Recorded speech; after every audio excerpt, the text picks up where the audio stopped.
you're a go-giver, and I can see that you are a go-giver, and that's the mentality that you have. I love that phrase. There's a story in there that if you haven't read yet, I think you would really like. It's in the Lemonade section, and it's about a logistics manager that works at UPS. And like being a logistics manager sounds like, not, it doesn't hold up the same way that being a ballerina does, right? Like I don't feel like there's little kids running around saying, I want to be a logistics manager.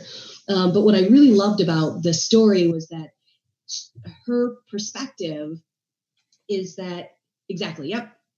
Her perspective is that we don't have a hunger problem in the world. We have a logistics problem. And she makes the case for how logistics can solve world hunger.